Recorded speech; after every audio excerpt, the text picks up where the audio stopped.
Hello बच्चों, चलिए प्रश्न पढ़ते हैं। यदि ए और बी का समांतर माध्य ए की घात एन प्लस एक प्लस बी की घात एन प्लस एक बटा में ए की घात एन प्लस बी की घात एन है, तो एन का मान ज्ञात कीजिए।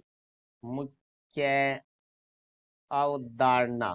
तो हमारा जो प्रश्न है वो समांतर श्रेणी से संबंधित है, जिसके अंदर हमें समांतर माध्य की बात की गई है। तो देखो, हमारा जो समांतर माध्य होता है, यदि दो संख्याएं हैं हमारे पास ए और बी, तो उनका जो समांतर माध्य है वो हमारा होता है ए प्लस बी बटा में दो। तो अब देखो, हमारे प्रश्न के बारे में बात करते हैं। ए और बी का हमें समांतर माध्य दिया गया है। तो देखो भाई, ए व बी का समांतर माध्य वो हमारे पास है ए की घात एन प्लस एक प्लस बी की घात एन प्लस एक बटा में ए की घात एन प्लस बी की घात एन। तो समांतर माध्य ए और बी का वो हमारा होता है, सूत्र है वो ए प्लस बी बटा में दो बराबर आ जाएगा हमारा ए की घात एन प्लस एक प्लस बी की घात एन प्लस एक बटा में ए की घात एन प्लस बी की घात एन। तो अब हम इसको वज्र गुणा करेंगे, तो यहाँ से आ जाएगा ए प्लस बी गुणा में ए की घात एन प्लस बी की घात एन बराबर दो गुणा में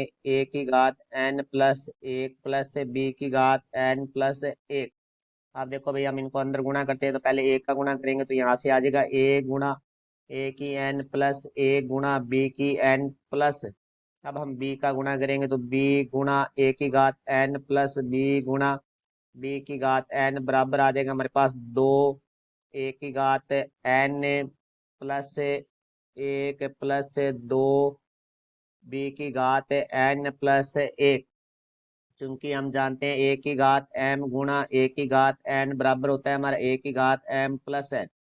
तो यहाँ से हमारे पास आ जाएगा ए की घात एन प्लस एक प्लस ए बी की घात एन प्लस बी ए की घात एन प्लस बी की घात एन प्लस एक बराबर दो ए की घात एन प्लस एक प्लस दो बी की घात एन प्लस एक। अब एन प्लस एक घात वाले जो पद है वो एक तरफ करेंगे, तो यहाँ से देखो हमारे पास आ जाएगा ए बी की घात एन प्लस बी ए की घात एन बराबर दो ए की घात एन प्लस एक। इधर से ए की घात एन प्लस एक है वो प्लस का है, तो बराबर से दूसरी तरफ आके वो माइनस का हो जाएगा। तो माइनस ए की घात एन प्लस एक प्लस यहाँ हमारे पास है दो बी की घात एन प्लस एक।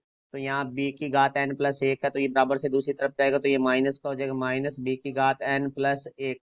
तो यहाँ से हमारे पास आ जाएगा ए बी की घात एन प्लस बी ए की घात एन बराबर दो ए की घात एन प्लस एक में से माइनस करेंगे ए की घात एन प्लस एक। तो यहाँ से हमारे पास आ जाएगा ए की घात एन प्लस एक प्लस दो बी की घात एन प्लस एक में से माइनस करेंगे बी की घात एन प्लस एक। तो यहाँ से आ जाएगा हमारे पास बी की घात एन प्लस एक। तो देखो, अब ए की घात जिसमें एन लगी है वो पद हम एक तरफ करेंगे, तो यहाँ से देखो हमारे पास आ जाएगा बी की बी ए की घात एन, ये प्लस का है, बराबर से दूसरी तरफ आके माइनस का ए की घात एन प्लस एक हो जाएगा बराबर बी की घात एन प्लस एक है।